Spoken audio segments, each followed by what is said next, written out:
godlike power to make his surroundings change to fit him. Because his environment will change as he changes. A man's environment is a merciless mirror of him as a human being. And if he thinks his environment can stand a little improvement, all he has to do is improve, and his environment will improve to reflect the changing man. There's this mysterious subconscious mind of yours, and it runs below the awareness of your conscious awareness. So you're not usually even aware of what's going on in there, like what it believes or how it limits your life. The reason it is so powerful is because it stores all of your memories, all of your feelings and emotions, and most importantly, all the limiting beliefs you've acquired since you were born. You need to understand the subconscious mind of yours. Your subconscious mind rules your life. 96 to 97% of everything that you do is done as a result of your subconscious mind. And when your subconscious mind gets programmed, it goes ahead and responds to whatever it is your conscious mind has placed into it. This subconscious mind of yours is most impacted by your feelings. A change of feeling is a change of destiny. I think that we define reality with our senses, and I think that is one of the biggest delusions. So the fundamental question is, can you believe in a future that you can't see or experience with your senses yet, but you've thought about enough times in your mind that your brain has literally changed to look like the event has already occurred? Now, the latest research in plasticity says that's absolutely possible. And can you select a new possibility in the quantum field and begin to emotionally embrace that future every single day to such a degree that your body, as the unconscious mind, the objective mind, does not know the difference between the experience in your life that's creating the emotion and the emotion that you're fabricating by thought alone, to the degree that you begin to signal new genes and new ways to change your body to look like the experience has already happened. Begin to act as would the person you most want to become. Now that is, if you were already in possession of the goal you're shooting for, how would you conduct yourself in all of your affairs? Well, do it now, and tomorrow, and the next day. Begin now to act the part of the person you most want to become, and you'll end by becoming that person. Subtly, in little ways, in the way you dress, in the way you talk, in the unfailing courtesy you show to every person with whom you come in contact.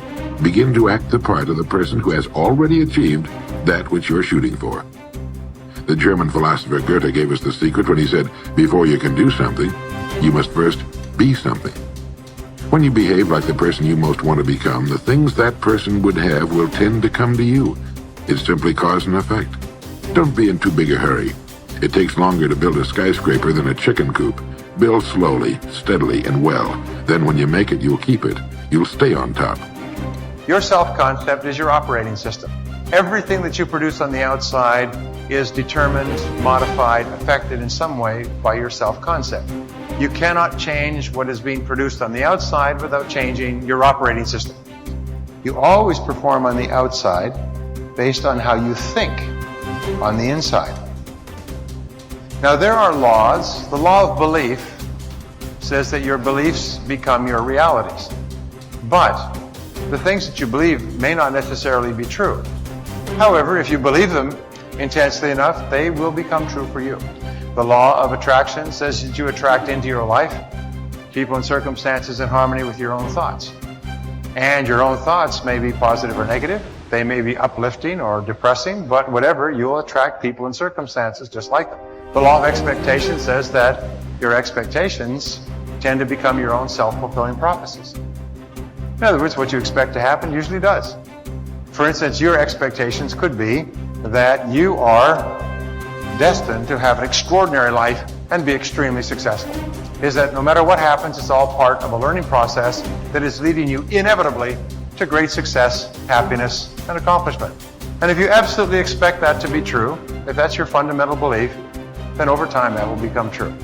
You'll be able to throw off the ups and downs of life. You'll be able to ignore the negative influences around you. If you confidently expect to be a great success, then by gum, you sure will be. No matter what people tell you, you just say, well, it'll be all right. Everything will work out fine. And we know that an attitude of confident expectation is a hallmark of highly successful people. They just expect to succeed more than they fail. They expect to keep making progress. They just confidently expect it. And surprise, surprise, your expectations affect your realities.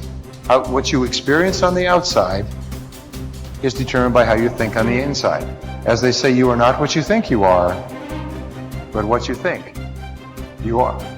Here's 2 excellent questions to jot down. And this is for mature people now, because these are kind of tough questions, especially one. Here's the first question. What's got you turned on? That's a good list to make. Here's what's got me turned on. Here's what's got me up early, staying up late, maximizing my abilities all day long. Here's the list of what's got me turned on. Now here's the next question. What's got you turned off? How come you don't have the zest and the vitality and the appetite for daily accomplishment? I started making a list of the things that had me turned off. And once I got that settled and then started making a list of what had me turned on and what would turn me on in the future, my life has never been the same. It was like a revolution, a personal revolution, a 180-degree turn. I can't say it's strong enough. It's easy to get lazy in designing the day and designing the year and designing the future and designing what you want to accomplish and just cross your fingers and hope it'll all work out, that the favorable winds will blow it all your way. I'm telling you, it's not going to happen. So this is part of the exercise. It's just, buckling down, making this list. And you got to continue this long after we've, turned out the lights and we've all gone home. Keep this up. And one of the best ways to keep it up, I've already covered yesterday, is what? Teach it. Key is to teach it. Jan was right. You don't need recognition. Just go give everybody you can think of that deserves it recognition. And your own self-satisfaction is recognition. Now, if they never put a crown on your head, who cares? One of the great rules, by the way, one of the most important of all principles, is to challenge your self-limiting beliefs. You see, we are all plagued by self-limiting beliefs. Beliefs that we tell ourselves, things that we tell ourselves to hold ourselves back. We hold ourselves back with self-limiting beliefs. We tell ourselves that we're limited in some way, when in reality, not true at all. In fact, Ernest Holmes, the great metaphysician, once said that all negativity is rooted essentially in the frustration of potential. People feel that they're capable of doing vastly more. Nelson Mandela said, our great problem is not that we feel that we are powerless, but that deep down inside we feel that we are powerful beyond measure. Which brings us to all performance, all improvement in personal performance begins with an improvement in your self-concept, in your beliefs about yourself. Good thinkers always prime the pump of ideas. They always look for things to get the thinking process started, because what you put in always impacts what comes out. Read books, review trade magazines, listen to tapes, and spend time with good thinkers. And when something intrigues you, whether it's someone else's idea or the seed of an idea that you've come up with yourself, keep it in front of you. Put it in writing and keep it somewhere in your favorite thinking place to stimulate your thinking. Spend time with the right people. As I worked on this section and bounced my ideas off of some key people so that my thoughts would be stretched, I realized something about myself. All of the people in my life whom I consider to be close friends or colleagues are thinkers. Now, I love all people. I try to be kind to everyone I meet, and I desire to add value to as many people as I can through conferences, books, audio lessons, etc. But the people I seek out and choose to spend time with all challenge me with their thinking and their actions. They are constantly trying to grow and learn. Every one of them is a good thinker. The writer of Proverbs observed that sharp people sharpen one another, just as iron sharpens iron. If you want to be a sharp thinker, be around sharp people. To become a good thinker, you must become intentional about the thinking process. Regularly put yourself in the right place to think, shape, stretch, and land your thoughts. Make it a priority. Remember, thinking is a discipline. No matter what you choose to do, go to your thinking place, take paper and pen, and make sure you capture your ideas in writing. Ideas have a short shelf life. You must act on them before the expiration date.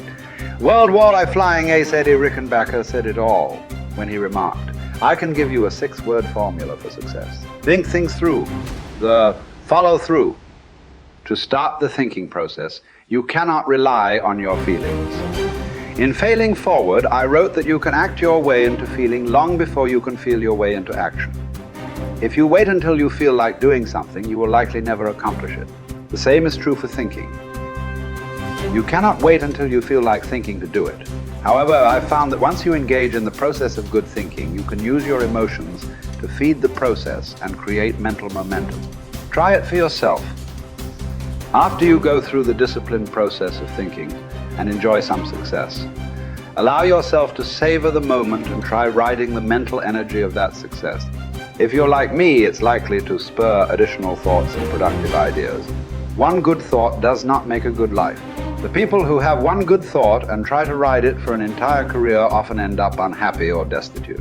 They are the one-hit wonders, the one-book authors, the one-message speakers, the one-time inventors who spend their life struggling to protect or promote their single idea.